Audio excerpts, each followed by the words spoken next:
Boa noite, amigos. Boa noite, irmãos.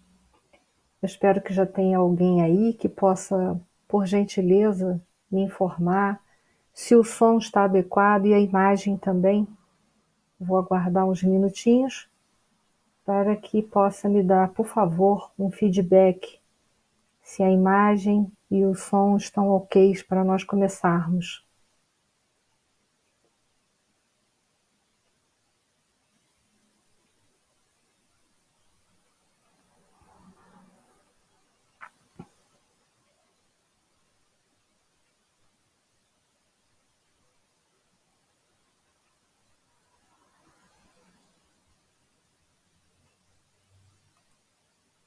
Boa noite, amigos. Boa noite, irmãos.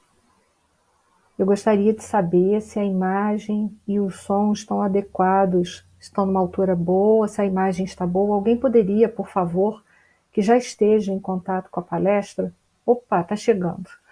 Sim, imagem e som, ok. Michele, muito obrigada.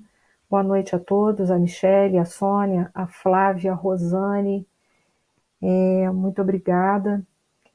Inicialmente, eu quero agradecer a oportunidade, o convite que foi feito pela casa, e em especial, né, a Márcia e o Mauro, que fizeram o convite, e também dizer que, com certeza, numa próxima vez, nós teremos a oportunidade de estarmos juntos. Hoje o nosso contato vai ser um contato mais informal, mais distante, mas espero que numa próxima oportunidade nós possamos estar todos juntos. Desejo paz e saúde a todos. Nós vamos começar rogando ao Mestre Jesus que Ele possa estar conosco, que Ele possa estar nos nossos corações. Antes de iniciar propriamente a nossa prece, eu gostaria de deixar uma poesia para todos vocês do livro Falando a Terra, psicografia de Francisco Cândido Xavier, pelo Espírito João Brito. O nome da poesia é Amor, e fala assim: o amor, sublime impulso de Deus, é a energia que move os mundos. Tudo cria, tudo transforma, tudo eleva. Palpita em todas as criaturas, alimenta todas as ações. O ódio é o amor que se envenena. A paixão é o amor que se incendeia. O egoísmo é o amor que se concentra em si mesmo. O ciúme é o amor que se dilacera. A revolta é o amor que se transvia. O orgulho é o amor que embrutece. A discórdia é o amor que divide. A vaidade é o amor que ilude.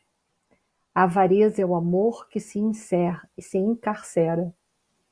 O vício é o amor que se embrutece. A crueldade é o amor que tiraniza. O fanatismo é o amor que petrifica. A fraternidade é o amor que se expande. A bondade é o amor que se desenvolve. O carinho é o amor que se inflora. A dedicação é o amor que se estende. O trabalho digno é o amor que aprimora. A experiência é o amor que amadurece. A renúncia é o amor que se ilumina. O sacrifício é o amor que se santifica. O amor é o clima do universo. É a religião da vida, a base do estímulo e a força da criação. Ao seu influxo, as vidas se agrupam, sublimando-se para a imortalidade. Nesse ou naquele recanto isolado, quando se lhe retira a influência, reina sempre o caos. Com ele, tudo se aclara. Longe dele, a sombra se coagula e prevalece. Em suma, o bem é o amor que se desdobra em busca da perfeição no infinito, segundo os propósitos divinos, e o mal é simplesmente o amor fora da lei. Com essa página tão necessária, eu quero crer, a todos os nossos corações, nesse momento de dor que nós estamos vivendo, uns mais, outros menos, mas na certeza que tudo passa. Dias bons virão, assim como sucederão outros que serão ruins também. E depois virão outros dias que nós denominaremos de bons novamente. Até que um dia nós possamos compreender que tudo é bom. Depende da forma com que nós olhamos para a vida. Mais uma vez, boa noite a todos os que estão presentes.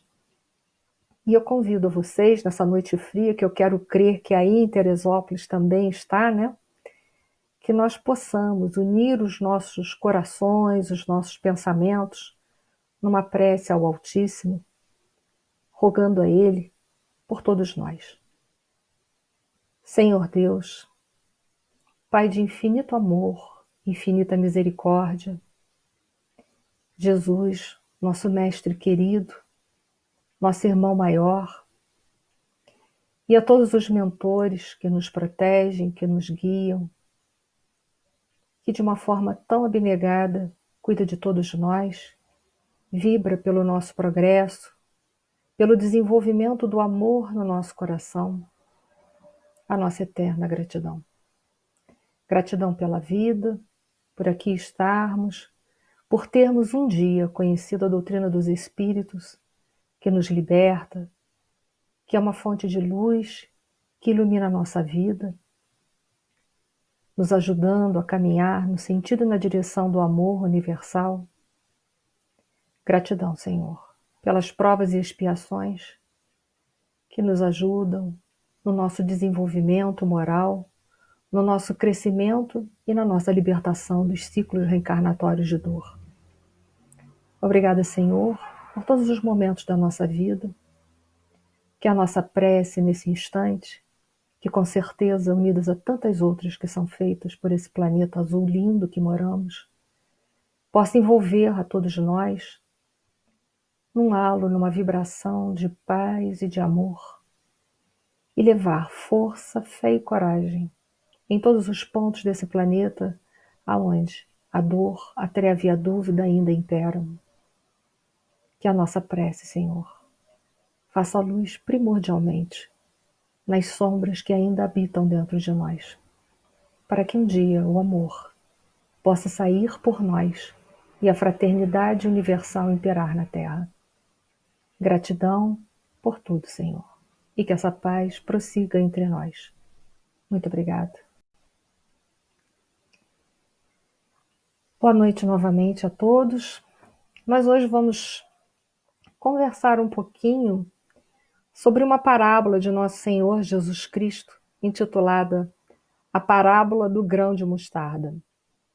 Essa parábola, apesar de ser uma parábola pequena, ela vai trazer para todos nós muitas reflexões, muitos conhecimentos, porque dentro dela está embutidas muitas verdades, e está embutido muito amor e muitas verdades necessárias para o nosso desenvolvimento moral. Esta parábola, ela retrata, ela fala das coisas que começam pequenas, até que um dia elas possam verdadeiramente se tornarem grandes. Ela fala das coisas que são simples, mas que caminham no sentido e na direção da complexidade. Dessa mesma forma que todos nós fomos criados por Deus, como a questão 115 do Livro dos Espíritos, na qual os Espíritos nos informam que nós fomos criados por Deus simples e ignorantes. Essa parábola, numa linguagem filosófica, ela parte da análise e caminha para a síntese. Falo isso porque a doutrina dos Espíritos, conforme a introdução do Evangelho segundo o Espiritismo, ela é toda embasada na doutrina de Sócrates e Platão, que é uma doutrina embasada na síntese, né? Na maiêutica de Platão, de Sócrates, desculpa. Então, nós estamos caminhando já há muito tempo da linguagem, do sentido e do aprendizado, da análise, porque foi assim que a nossa consciência despertou, e nós estamos caminhando por uma linguagem, para um sentido de pensamento mais evoluído, que é a linguagem dos espíritos puros que falam para nós numa linguagem de síntese. Essa parábola, ela caminha dessa forma. E a poesia que eu escolhi, essa noite para iniciar a nossa conversa, que é a poesia intitulada Amor, que eu acabei de ler, ela trabalha com essa linguagem de síntese para nós, para começar a abrir dentro de nós as fronteiras de uma nova percepção das realidades de Deus, para que nós possamos verdadeiramente compreender o que é o reino de Deus dentro de nós, para depois sim, posteriormente a esta implantação interna, nós podermos implantar o reino de Deus aqui na Terra, que é com certeza o sonho de todos nós, é aquilo que nós estamos buscando e por isso até nós estamos aqui reunidos essa noite. Mas antes de nós entrarmos propriamente na parábola do grão de mostarda, que vai trabalhar com todas essas questões que eu acabei de expor agora para vocês, é importante nós compreendermos que as parábolas de nosso Senhor Jesus Cristo, elas estão distribuídas nos evangelhos da seguinte maneira. No evangelho de Mateus, nós vamos encontrar em torno de 24 parábolas, sendo que 9 delas estão correlacionadas com Marcos e 13 delas correlacionadas com Lucas. Em Marcos, nós vamos encontrar tão somente 9 parábolas, 9 delas correlacionadas com Marcos e 8 com Lucas. Em Lucas, nós vamos encontrar um número maior, de 28, 13 correlacionadas com Mateus e somente 8 com Lucas. Então, nós temos mais ou menos em torno de 32 a 40 parábolas.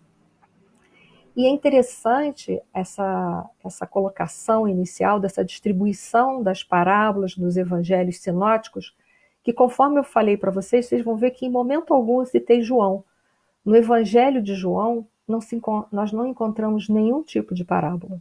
Nós vamos encontrar uma linguagem simbólica, uma linguagem que tem que compreender a cultura, o contexto da época e também uma linguagem muito de síntese, para a gente compreender a mensagem que foi deixada no Evangelho de João. Dito isso, eu fui buscar um socorro no livro do Emmanuel, intitulado Consolador, na pergunta de número 290, que fazem assim as perguntas. Essa pergunta foi direcionada dessa forma para o Emmanuel. Poder-se-á reconhecer nas parábolas de Jesus a expressão fenomênica das palavras, guardando eterna vibração do seu sentimento nos ensinos? Resposta dada por Emmanuel. Sim, as parábolas do Evangelho são como as sementes divinas que desabrochariam mais tarde em árvores de misericórdia e de sabedoria para a humanidade. Muito interessante. Então, as parábolas de nosso Senhor Jesus Cristo são sementes que caminham há mais de 2000 anos. E essas sementes foram jogadas, conforme a parábola do semeador, em vários tipos de consciência. Então, elas também foram jogadas no terreno, no solo da nossa consciência. E ela está lá, aguardando o momento propício, as condições necessárias de temperatura, de umidade, de luz, para que elas possam desabrochar dentro dos nossos corações. Conto uma história, um conto, que um homem vinha caminhando pela rua quando viu uma loja, cujo título da loja era Loja de Deus. Aquilo chamou a atenção daquele homem. E ele então decide entrar na loja e vê que na loja tem um anjo no balcão.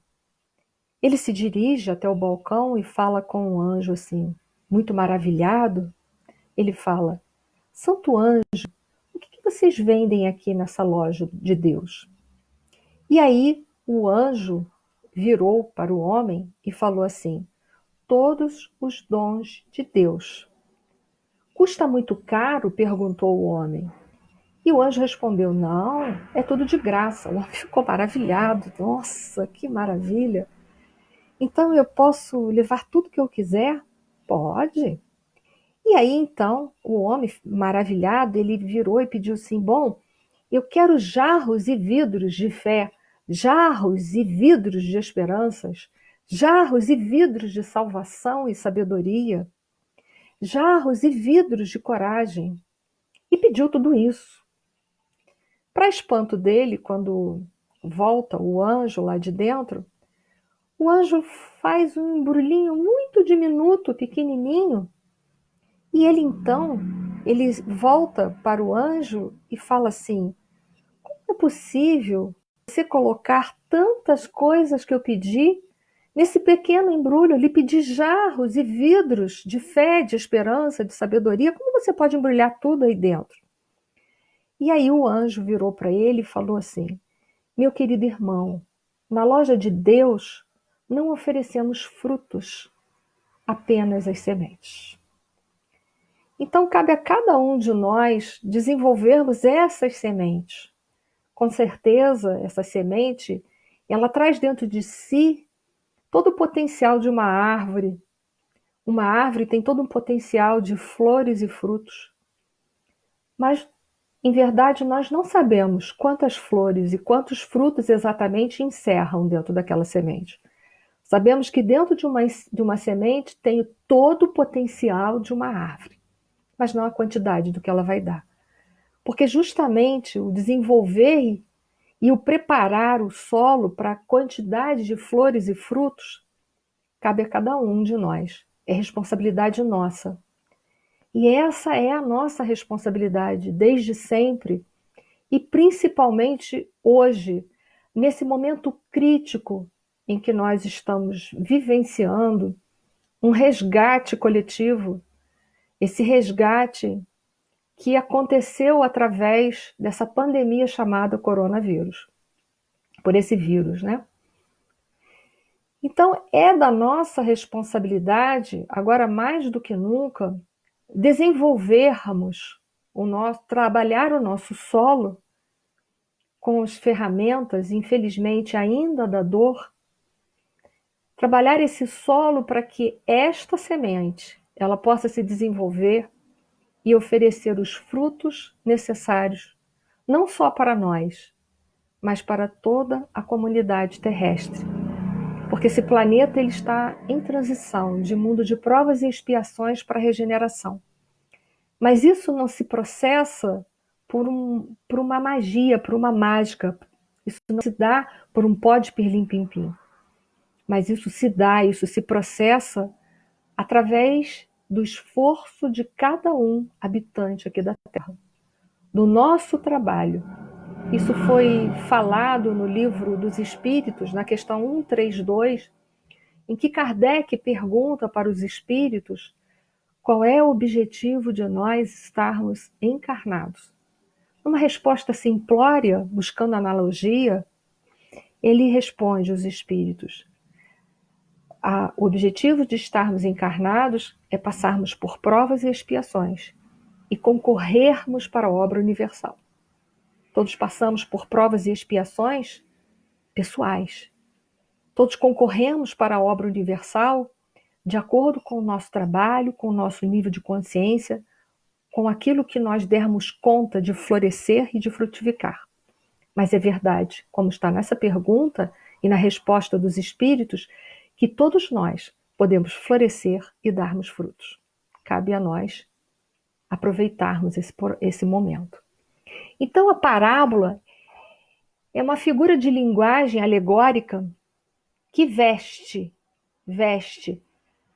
a verdade para que nós possamos, ou para que o Mestre Jesus pudesse ensinar para toda a humanidade um sentido ético e moral sem ferir a nenhum tipo de consciência. É uma forma de falar grandes verdades sem ofender a ninguém. É como Chico Xavier disse: é uma gota de verdade para um litro de amor. Assim também devemos nós procedermos uns para com os outros. Bom, vamos dar seguimento. Ainda dentro de uma introdução, vamos agora nos direcionarmos um pouquinho ao contexto, à época de nosso Senhor Jesus Cristo. Vamos agora mergulharmos um pouco naquele contexto, em toda aquela divisão política, como era a Galileia, como era a Palestina no tempo de nosso Senhor Jesus Cristo. A divisão política era ao norte a Galileia, ao sul a Judéia, entre elas nós tínhamos a Samaria e ao lado a Pérea. Assim era mais ou menos a divisão naquela época de nosso Senhor Jesus Cristo. Então nós vamos ter na Galileia algumas cidades como Séforis, Tiberíades, Nazaré, cidade onde Jesus passou a sua infância, Cafarnaum, onde Jesus residiu, Betsaída, Caná, Cesareia, Corazim, Naim, Gadara e as terras de Genezaré. Assim era mais ou menos a paisagem da Galileia. E justamente um dia, onde nosso Senhor Jesus Cristo estava na Galileia, ele então decide sair de casa e sentar-se à beira do mar da Galileia, que também era conhecido como Mar de Tiberíades ou Lago de Genezaré. Em verdade, dependia em que ponto você estava, ele recebia um nome, mas em verdade, meus irmãos, de mar ele não tinha nada, ele era um grande lago. Mas por ser muito grande, e como ao final do dia batia uma brisa, um vento, e produzia nessas águas algumas ondulações, ele era chamado por aquele povo, em muitas regiões, como mar. Mas em verdade, o mar da Galileia era um grande lago. E Jesus então sai de casa, senta ali na beira desse mar e vê que se aproxima dele uma grande quantidade de pessoas, uma multidão muito grande.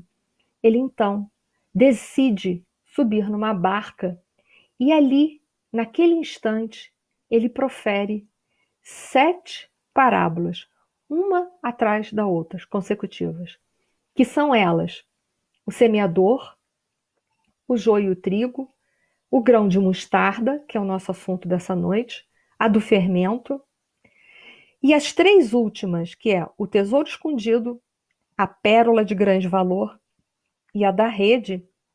Essas 3 últimas ele profere tão somente para os seus discípulos.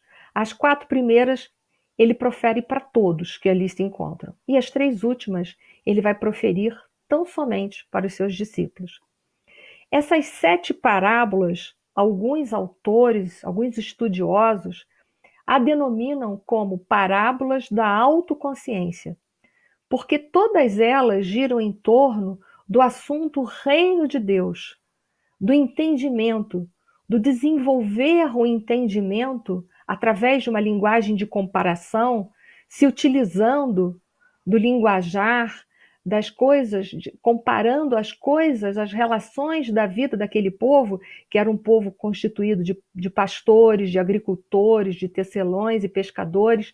Então Jesus fazia comparação com todas essas profissões, com todas essas colocações, para que o homem pudesse entender verdadeiramente o que era, o que simbolizava o reino de Deus, já que isso não estava, naquele momento, muito claro, muito bem entendido por toda aquela coletividade. Muitos achavam que o reino de Deus, ou o reino dos céus, era uma localização geográfica, era um local geográfico. Muitos achavam ainda que o reino de Deus era um lugar que você iria quando você desencarnasse ou quando você morresse. Então Jesus visava, com essa série de 7 parábolas, trazer para toda a coletividade um entendimento que nós hoje temos, que o reino de Deus ou o reino dos céus é um estado da alma, diz respeito ao nível de despertamento da nossa consciência. Há aqueles que ainda não se encontram despertos para essa realidade, que são aqueles que ainda se encontram em consciência de sono, são aqueles que ainda vivem para a vida material, para os prazeres e as questões materiais, o comer, o dormir, o trabalhar, o procriar, o gozar a vida.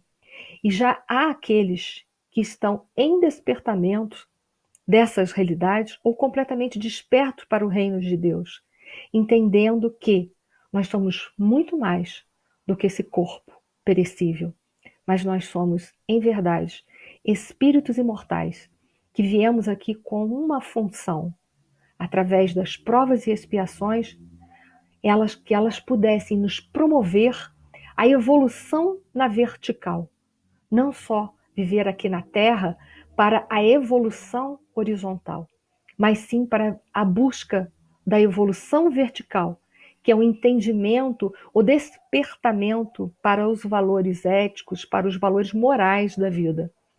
E essas 7 parábolas que foram proferidas por nosso Senhor Jesus Cristo, ela visa trazer esse entendimento e, ao mesmo tempo que traz esse entendimento para todos nós, ela nos ajuda, ela nos promove, ela nos leva a um desenvolvimento na vertical, nos valores verticais da vida, os valores que a traça e o ferrugem não corrompe.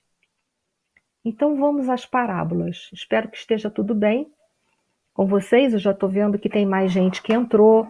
Maria Fernanda, a Leida, Flávia, o Felipe, Albane, a Débora, a Vânia Lúcia, a própria casa, o Mauro Pumar, a Cláudia Serenário, que está sempre com a gente, né? Muito obrigada. A Solange Silva, a Yasmine Diogo, a Márcia Cardoso, a Tânia, o Alex, a Fátima, a Andréia Viviana, a Clarice, a Kátia, a Cleide, a Giovanete, a Marcele, a Cecil, Rosane, aliás, o Cecil Araújo, desculpa, o Antônio.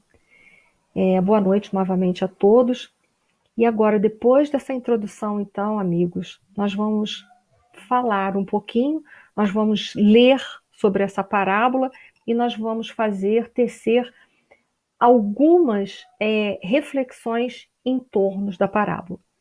A parábola, segundo Mateus, ela fala assim: outra parábola lhe transmitiu dizendo: o reino... Desculpa, gente, aqui ficou um pouquinho pequena a minha fonte. Vamos lá. Vamos lá.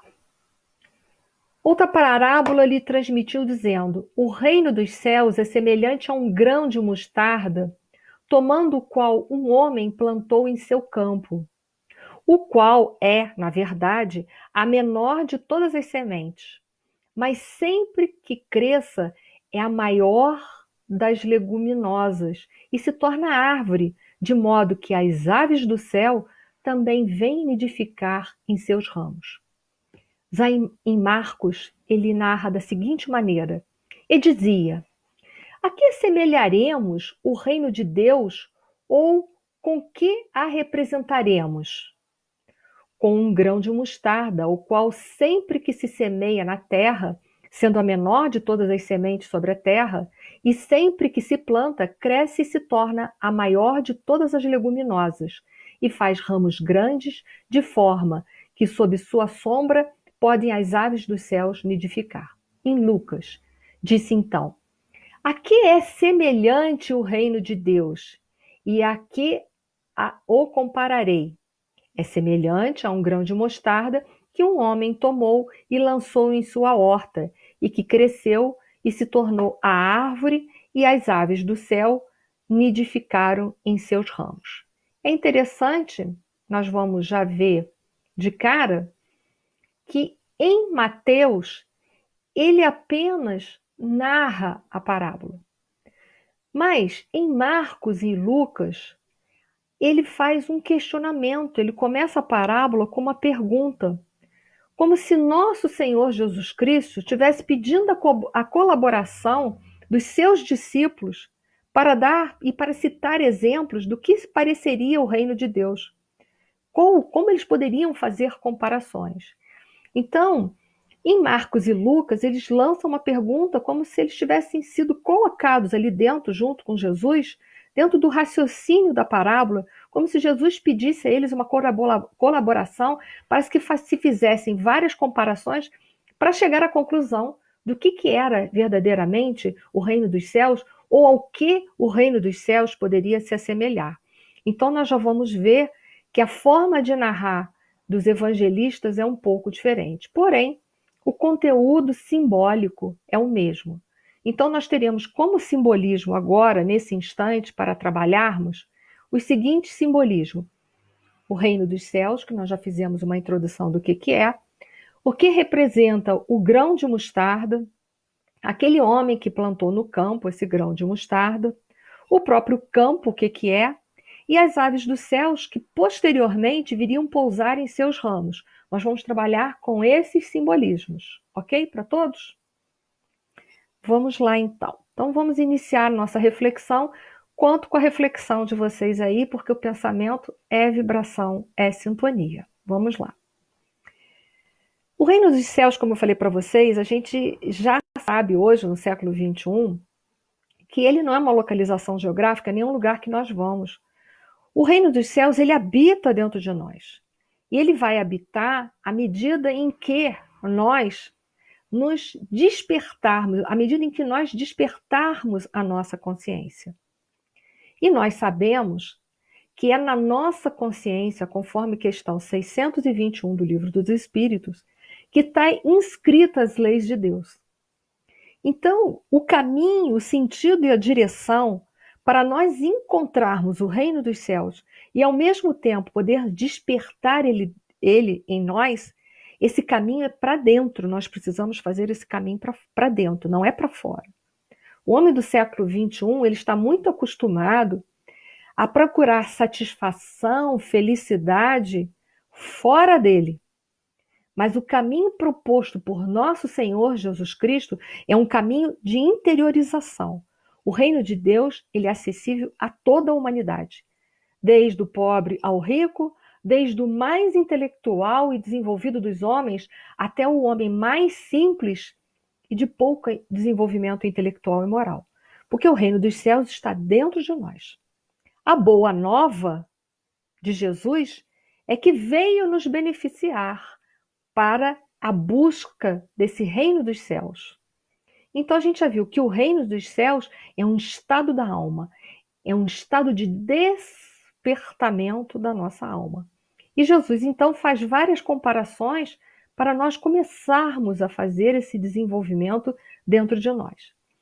Ele conta aquelas 7 parábolas, sendo que as 3 últimas que ele direcionou tão somente para os seus discípulos, elas estão voltadas diretamente, aquelas 3 últimas, para quem não lembra, eu vou falar, é do Tesouro Escondido, a Pérola de Grande Valor e a da Rede. Essas 3 últimas, ele mostra que o reino dos céus está voltado para o mundo interior.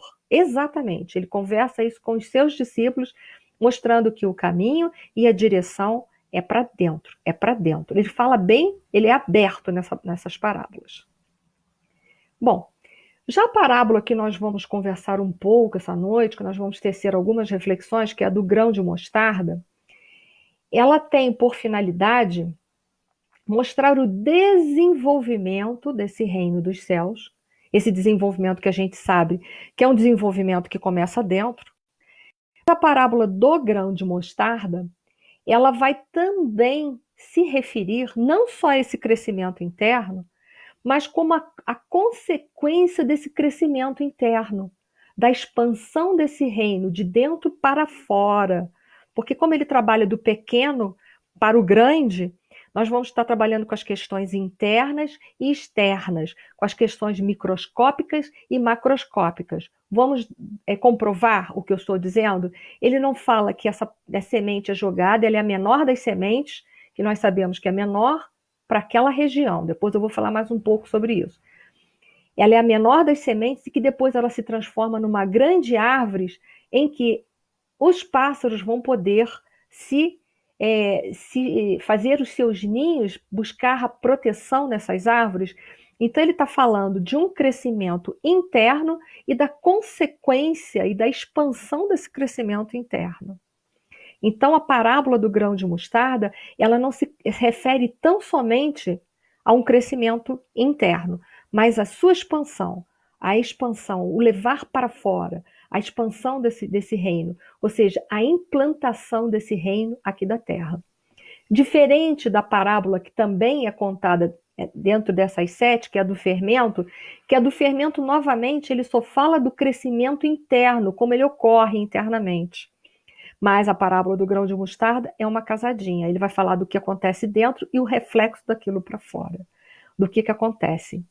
Então, a parábola do grão de mostarda, ela está falando dessa expansão do reino, então ela está falando da relação não só do homem com ele mesmo, do reino de Deus, a relação do homem com ele mesmo, mas também está falando da relação do homem com o próximo e, consequentemente, do homem com Deus. Mas por que eu estou falando dessa relação?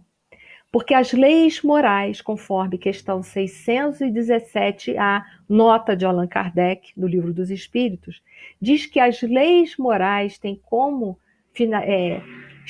estabelecem o seguinte, têm como objetivo o seguinte: a relação do homem com ele mesmo, a relação do homem com o próximo e a relação do homem com Deus. Então, as leis morais, elas têm por objetivo as relações do homem com ele mesmo, em primeiro lugar, que é assim que tem que acontecer. Tudo ocorre dentro do homem para depois sair fora do homem. Depois, as relações do homem com o próximo e, consequentemente, a relação do homem com Deus.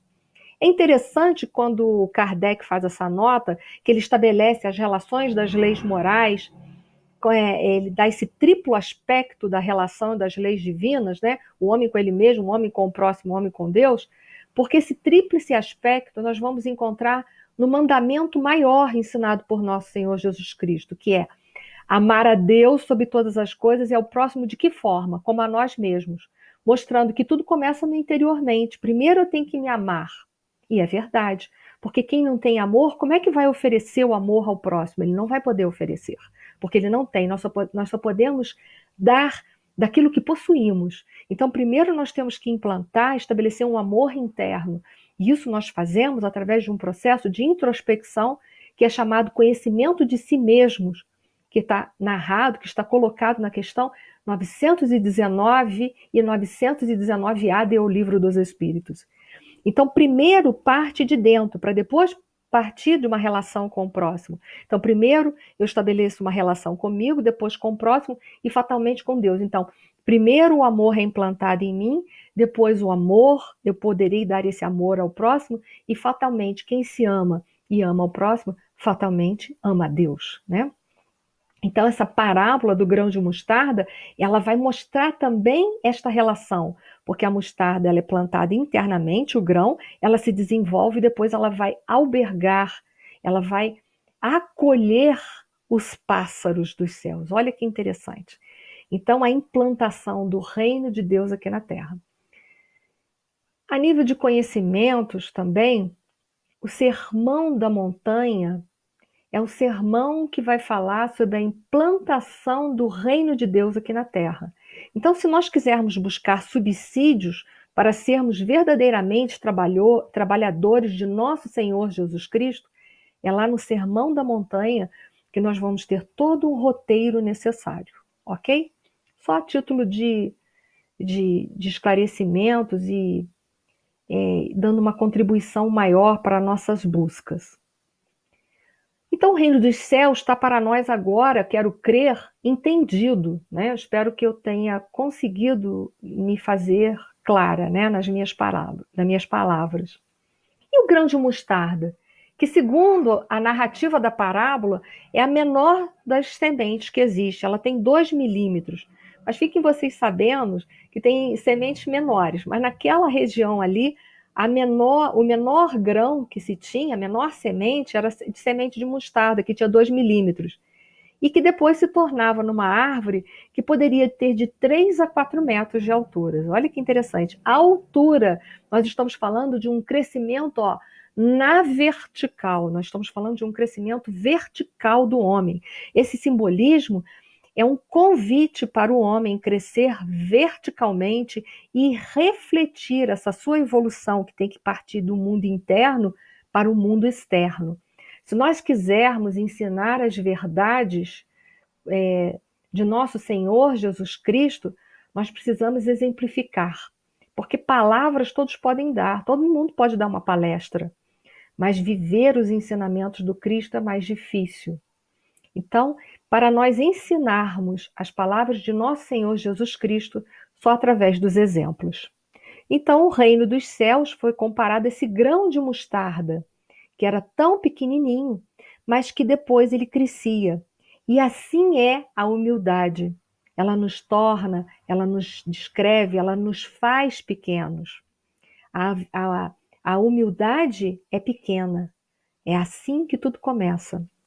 E é interessante, nós vamos ver que essa parábola também, ela está falando da humildade. A humildade é quando nós não queremos nos tornar grande, mas nós nos tornamos pequeno. E toda vez que nós nos tornamos pequeno, nós nos tornamos grandes. Olha só a linguagem de síntese, né? E nós sabemos que a humildade é a virtude-chave. Porque ela abre todas as outras portas? Sim. Jesus chega na Terra já dando a lição da humildade. Ele nasce e é colocado numa manjedoura. Olha que interessante. E ele também parte da Terra ensinando, mais uma vez, uma lição de humildade. Ele morre na cruz. O Sermão da Montanha, ele abre com a bem-aventurança. A primeira bem-aventurança é uma exortação à humildade, porque a primeira bem-aventurança fala dos pobres de espíritos. Então, é a virtude-chave. Mas por que é a virtude-chave? Vamos pensar por aquilo que nós conhecemos. Qual é a antítese, a virtude oposta à humildade? A virtude oposta à humildade é o orgulho. O orgulhoso é aquele que se sente grande. Ele se sente tão grande que ele acha que ele só vem ensinar, ele não tem mais nada no mundo para aprender. Então ele se priva de aprender, de desenvolver, ele se priva da troca com o outro, porque ele acha que ele só veio para ensinar, ele não veio para receber nada. Já a humildade, ela te coloca numa situação em que você pode dar e você pode receber. Então, por isso que ela é a virtude-chave, ela te permite sempre, ela te abre os horizontes do aprendizado, ao mesmo tempo ela te abre a porta e deixando a porta aberta, nós podemos fazer um livre fluxo do amor para fora e um livre fluxo do amor para dentro.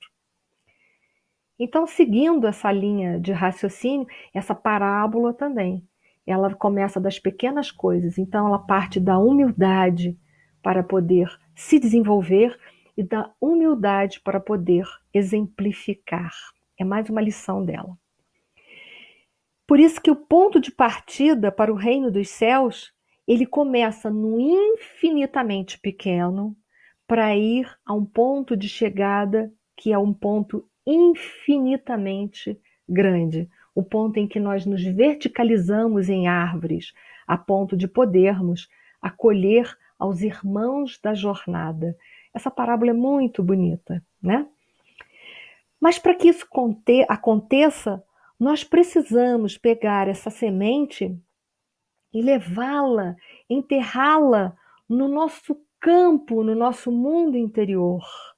É preciso que essa semente, que simboliza a boa nova de nosso Senhor Jesus Cristo, ela possa ser levada dentro dos nossos corações. Possa ser ela a enxada que vai cavar o nosso campo, retirando as pedras, retirando todos os lixos, todos os matos, toda a erva daninha, para que o terreno então preparado acolha a semente, desenvolva a nossa consciência, nos faça evoluir no sentido da verticalização. E com isso tudo, os nossos pensamentos possam ser verticalizados, as nossas vibrações, as nossas palavras, as nossas obras. E é tempo, meus irmãos, de todos nós tentarmos verticalizar os nossos sentimentos, principalmente. Esse é o convite. Então, o campo é o nosso mundo interno e o grão simboliza essa boa nova de nosso Senhor Jesus Cristo. Mas quem é aquele homem que implantou a semente no nosso mundo interior há mais de 2000 anos atrás? Esse homem é nosso Senhor Jesus Cristo. Quem é este homem em verdade? E aí eu fui buscar nas revistas espíritas saber um pouco mais por Kardec quem era esse homem. E na Revista Espírita de 1868, fevereiro e março, num artigo intitulado Os Messias do Espiritismo, nesse artigo os espíritos nos informam que há um desdobramento da escala das ordens dos espíritos, um desdobramento dos espíritos puros. Nós sabemos que, pelo Livro dos Espíritos, a ordem dos espíritos é espíritos imperfeitos, onde estamos, todos nós ainda, ou uma parte de nós, né? E espíritos bons, que também habitam na Terra, ainda estão reencarnados, ainda precisam. Mas a grande maioria do planeta Terra é constituída ainda por espíritos imperfeitos, caminhando para o sentido e a direção dos bons. Os espíritos puros, que não precisam mais reencarnar. E há um desdobramento desses espíritos puros, que está informado aí nesses artigos que vocês poderão confirmar, que são chamados espíritos crísticos, que estão em comunhão perfeita com o Pai e ajudam na administração do universo. Olha que bonito. Esses espíritos, nos dizeres de André Luiz, no livro de Evolução em Dois Mundos, são chamados os co-criadores em planos maiores. São aqueles que formam os planetas, os sistemas e as galáxias. E nos dizeres de Emmanuel, no livro A Caminho da Luz, nós lá sabemos que nosso Senhor Jesus Cristo é um espírito também crístico e que ele é um dos governadores do planeta Terra. Esse foi o homem que plantou esta semente chamada Boa Nova nos nossos campos. E por isso que ele serve para todos nós de modelo e guia, porque ele é um espírito que está muito além, não sofre mais as vicissitudes que nós passamos. Por isso ele pode servir de modelo e guia para a humanidade. Nenhum outro, porque nós sabemos que aqui na Terra nós encontramos muitos ídolos, mas de pés de barros, que a menor vibração ou ao menor tropeço, esses pés são quebrados. Portanto, o único modelo e guia para a humanidade é nosso Senhor Jesus Cristo, um espírito crístico, e que nós temos notícia, então, que nosso Senhor Jesus Cristo é um dos governadores do planeta Terra. Quando ele começou a construir o planeta Terra, ele já era um espírito crístico. Portanto, nós não fazemos ideia da evolução desses espíritos, mas sabemos que ele está muito, muito além de todos nós. E por isso que esse é o homem que planta essa semente dentro dos nossos corações e somente ele serve para nós de modelo e de guia. Então o campo a gente já viu, que é esse campo interior, é a nossa consciência, é o nosso coração. E lembrando ainda as palavras de Mateus, ele diz: onde está o teu tesouro, aí também estará o teu coração. E aí a reflexão para nós que estamos buscando trazer essa boa nova para dentro de nós. Quais têm sido os nossos tesouros? Quais têm sido as nossas escolhas? Fica aí a reflexão.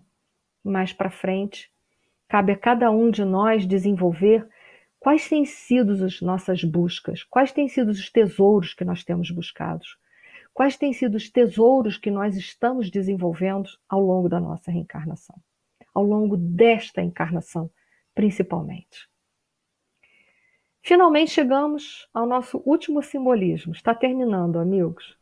E as aves dos céus que vêm pousar nesses ramos, depois que essa árvore se desenvolve num sentido de crescimento vertical, quem são essas aves? As aves, elas simbolizam a lição do acolhimento, porque a palavra acolhimento, ela vem do latim accoligere, que significa levar em consideração, receber. Boa reflexão para nós. Qual tem sido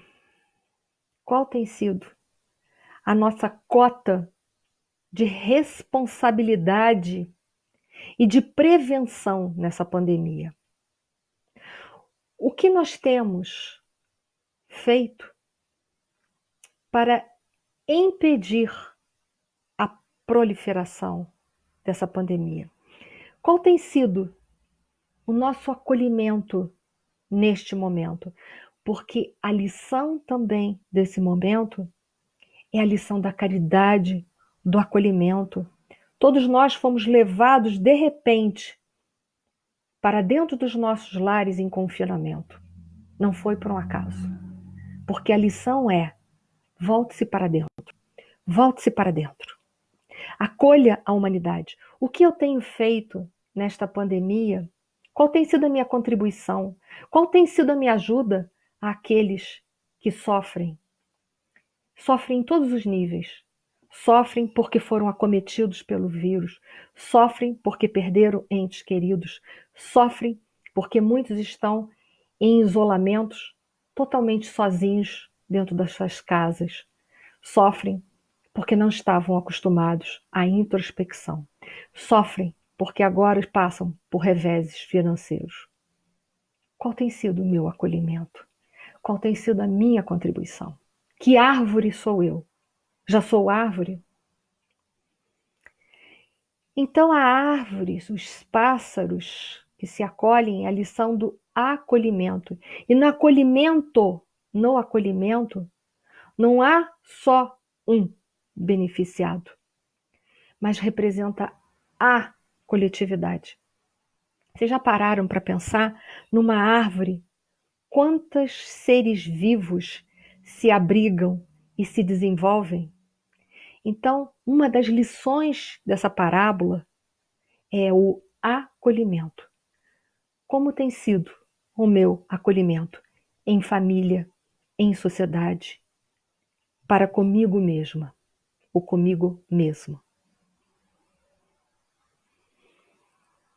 Então, a lição, terminando, meus amigos, a nossa reflexão, porque nós estamos só no momento de reflexão. Em primeiro lugar, uma das reflexões que nós podemos extrair dessa parábola do grão de mostarda são que os sentimentos nobres que enobrecem a nossa alma, eles começam pequenos, tão pequenos como um grão de mostarda. Exemplo, nós ainda não somos capazes de perdoar como os espíritos puros, mas nós já podemos começar a dar os primeiros passos no sentido e na direção do perdão, no sentido e na direção da reconciliação com aqueles que nós ainda não sentimos simpatias o suficiente. Em segundo lugar de ensinamentos ou de reflexões, a soma dos nossos esforços, não importa se ainda o que nós podemos fazer é pouco, mas o pouco, unido a tantos outros que também ofertam seus poucos, a soma disso tudo contribuirá, com certeza, para a melhoria de toda a humanidade. Em terceiro lugar, assim também se processa a nossa reforma íntima. Primeiro nós trabalhamos com os nossos pequenos vícios, com as nossas pequenas sombras. É como se nós comêssemos um prato quente de sopa. Comecemos pelas beiradas, para depois sim podermos encarar o miolo das nossas sombras, o miolo dos nossos erros, dos nossos vícios de outrora. Que primeiro precisamos fazer pequenas coisas para, fortalecido ou a soma desses fortalecimentos, possam nos dar força o suficiente para nós enfrentarmos o miolo dos nossos vícios, o centro do nosso furacão. Então nós partimos de pequenas coisas para alcançarmos as grandes coisas. Dizem que certa vez, numa grande floresta, aconteceu um grande incêndio que estava devastando toda a floresta. Os animais corriam para poder se proteger, para poder se manterem vivos, corriam em todas as direções, porque todas as árvores pegavam fogo e todos corriam para salvar a sua vida. Até que, então, um beija-flor, vendo o incêndio, ele ia até próximo a um riacho que por ali passava daquele incêndio, molhava as suas asinhas e voava em cima do incêndio e sacudia as suas asinhas, e das suas asinhas desciam pequenas gotículas de água. Uma coruja velha que estava observando a atitude e o comportamento do beija-flor se dirigiu ao beija-flor e disse assim: "O que você está fazendo, beija-flor?" E o beija-flor disse assim: "Ué, você não vê? Estou tentando apagar um incêndio." E a coruja disse para o beija-flor: não seja ridículo, beija-flor. Você não vê que com essas gotículas você não vai apagar esse incêndio em grandes proporções? Ele disse: eu sei, eu estou apenas fazendo a minha parte. Madre Teresa de Calcutá certa vez disse: o que eu faço é uma gota no oceano, mas sem essa gota, com certeza, o oceano seria menor. Lao Tse, filósofo chinês, citado na Revista Espírita de outubro de 1868, artigo intitulado Doutrina de Lao Tse, Filosofia Chinesa, diz o seguinte: grandes realizações são possíveis quando se dá importância aos pequenos começos. Uma longa viagem de 1000 milhas inicia-se com o movimento de um único pé. Meus amigos, uma boa viagem para todos nós. Que nós possamos valorizar ao máximo nossos pequenos trabalhos, a nossa pequena contribuição em prol a uma humanidade mais justa, a uma humanidade mais permeada pelo amor, pela justiça, pela moral. Que nós venhamos a dar nossa pequena contribuição, que com certeza a nossa pequena contribuição pode ser só uma gota nesse oceano, mas sem essa gota, esse oceano de coisas boas seria menor. Agradeço de coração o convite dessa casa, o convite de poder trabalhar um pouco, ainda que à distância. Muito obrigada a todos pela paciência, depois eu vou responder a todos. Muito mesmo pelo convite, pela paciência de todos. E agora eu peço que novamente nós possamos nos ligar através dos nossos pensamentos nesta prece, ainda que muito pequena, mas eu tenho certeza que ela será unida a tantas outras que estão sendo feitas nesse planeta, em prol a todos nós. Muito obrigada, irmãos. Vamos à prece. Senhor Deus, de amor, de bondade, de justiça, de misericórdia profunda, Jesus, o nosso mestre maior, o nosso modelo e nosso guia. Eterna gratidão por tantos ensinamentos que nos fortalecem a alma, que nos enche de esperança, que fortalece a nossa fé, que nos mantém, Senhor, confiantes em horas melhores, confiantes em meio às tempestades. Que a nossa prece, Senhor, possa ser uma contribuição a toda a humanidade terrestre, a essa nossa morada chamada planeta Terra. Somos uma grande coletividade. Somos irmãos uns dos outros. É hora da indulgência. É hora da benevolência. É hora do perdão, Senhor. É hora de termos misericórdia. Não é hora, Senhor, de levantarmos espadas. Não é hora de fazermos guerra, Senhor. É hora de aprendermos a amar. É hora de aprendermos a calar se não tivermos coisas melhores para dizermos. É hora, Senhor, de aprendermos a conviver uns com os outros. É hora de aprendermos, Senhor, a lição do acolhimento. É hora de nos acolhermos. Acolher aqueles que já temos simpatia, mas acolher essencialmente aqueles que ainda não guardamos simpatia. É hora de, Senhor, de fazermos a diferença. Nós que há mais de 2000 anos te escutamos, há mais de 2000 anos recebemos os teus ensinamentos. É hora de fazer valer tudo isso. Que a nossa prece, Senhor, possa fazer um cinturão de luz e de amor para todos nós, nos protegendo, nos resguardando e nos fortalecendo. Gratidão infinita, Senhor. Muito obrigada. Que assim seja. Muito obrigada, irmãos.